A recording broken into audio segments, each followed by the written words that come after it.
Alberta paused, Nova Scotia paused, New Brunswick paused. It's different now. Getting permanent residency in 2024 is way more difficult than it was just 2 years ago. For many of you, your status is expiring, so you should check out this video. But if you still have a few years in Canada left, these are the 5 things you should do to increase your chances. If you're new here, my name's Max Medic. I'm an education influencer. On this channel, I interview various decision makers to equip you with high quality information and make your new chapter as successful as possible. I also run an immigration firm, so if you need any help, the links will be in the description below the video.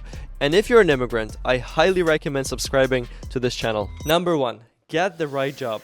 If you want to get PR through your job, there are a few things I would do. First, check if your desired career aligns with the express entry priorities. And to make it easy for you, we built PR Indicator, which is completely free. So PR Indicator is the first tool of its kind in Canada. I'm so excited to share it because it's a game changer for many immigrants. What it does, it compares whether your job fits express entry priorities. Let me demonstrate. Let's say that you have a year of experience as an architect. You type it in, you find your job on the list, you submit, and now the system is searching whether this job has a high priority within the government or not. And it tells you, okay, so hi, you're in the green category. Architect has a high probability of obtaining PR. It's calibrated to the express entry federal system, so it applies around Canada. It's not provincial. But if you are in the yellow or red categories, that may be more problematic. So if you're in the green category, congrats. But if not, I would do the following. Number 2, get the right employer. Not all employers are equal. For example, an AIP employer can support you in obtaining permanent residency through the Atlantic Immigration Program. If you are in Ontario or BC, look into your own stream, but more about it in a few minutes. Another big factor is the relationship that you maintain with your employer. If they value you, they may be willing to do LMIA PR support, which gives you a boost of 50 points in the system, and that can potentially extend your status as well. This is why I always recommend going above and beyond to make sure that you are indispensable at work. I know this is more difficult at bigger companies than smaller ones, so please consider it when searching for an employer. Number 3, learn French. We see it in both federal and provincial immigration. If you speak French at least intermediate level, and then you have your TEF or TCF language result, then immigration arms are wide open to you. You see it in both the category-based express entry and provincial nominee programs. I would suggest looking for a private tutor or a French school that you can join, such as Alliance Française in your city.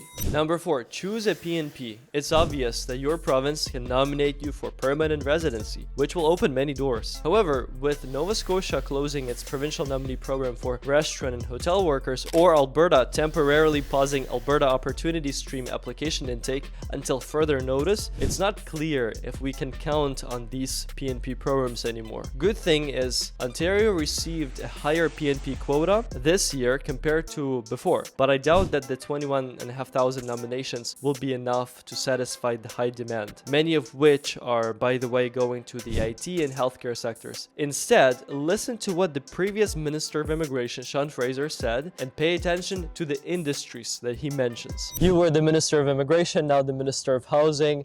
Is Canada closing its immigration door? If so, what's the goal of it? No. If you're not Indigenous in this country, your family came from somewhere else. Mine came about 250 years ago.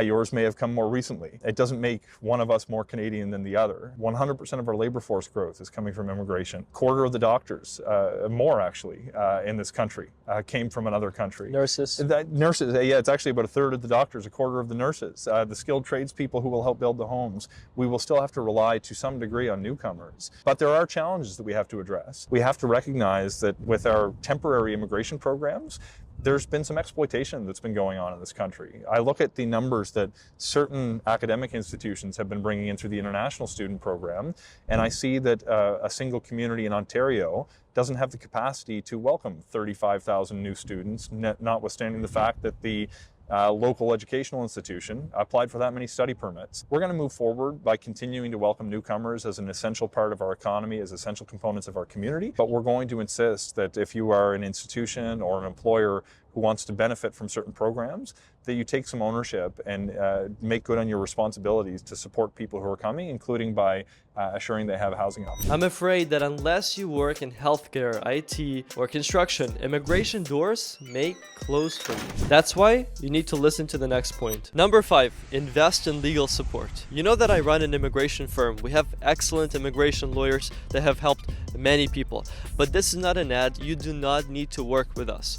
Please, just make sure that you work with an immigration lawyer that you trust with a good track record. As sadly, many immigration consultants specifically scam people as they don't really bear much responsibility. It was very sad that recently a person from Nigeria reached out to me and told about one of those stories, how he lost thousands of dollars because of those shady consultants that just put money first and not the people's success in the future. So be careful and invest in support, because that support can be like a speedboat to get to your goal faster. Before you go, I highly recommend you watch this video next about H&C, which you may qualify for if you've been in Canada for long enough and you fulfill some other criteria that me and my immigration lawyer break down step by step. Another thing is, consider checking out our PR indicator in the description below, liking this video, subscribing to the channel, and I'll see you in this video next.